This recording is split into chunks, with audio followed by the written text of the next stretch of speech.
ఇక తన సంపాదన తగ్గిపోయిందన్నారు మెగాస్టార్ చిరంజీవి.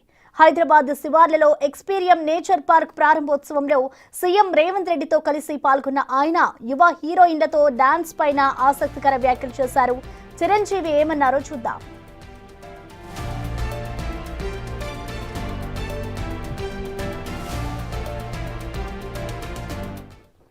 సంపద అంతంత మాత్రమే ఉంది, కొనలేనేమో అన్నారు. కానీ చూడండి సార్, వస్తే మీరే టెంప్ట్ అవుతారు.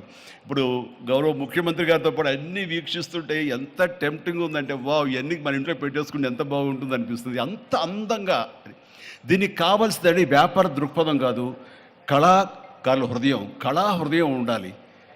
నా మటుకు నేను అతని ఒక కళాకారుడుగాను, ఒక ఆర్టిస్ట్గా చూస్తాను. నేను మల్టీ స్టోరీ పెట్టుకుంటే ఆయన జీవితం కాదు కదా, తరతరాలుగా నిలిచిపోతాడు. అలా కాకుండా ఆయన కేవలం ఒక లోపల ప్యాషన్, చిన్నప్పటి నుంచి కాలేజీ రోజుల్లో చదివే దగ్గర నుంచి, ఆర్ట్ కాలేజీలో చదువుతున్న దగ్గర నుంచి కూడా ఆయన మదిలో ఉన్నటువంటి ఆయన బ్రెయిన్ చైల్డ్. అలాంటి దాన్ని ఈ రోజున ఈ రూపం తీసుకొచ్చారంటే, ప్రతి క్షణం ప్రతి కార్నర్ ముఖ్యమంత్రి గారు చూసి ఎంత ముచ్చటపడిపోతున్నారంటే అంత ఇంత కాదు. ఎలాగ వచ్చింది, ఆదాయాలు వచ్చింది ఆయన అడుగుతున్నారు. నేను కొన్ని అడుగుతున్నాను. అడిగి ఇది షూటింగ్స్కి ఇస్తారా రామ్దేవ్ అని అడిగితే, ఇస్తానండి, కానీ ఫస్ట్ షూటింగ్ మీదైతేనే అన్నాడు.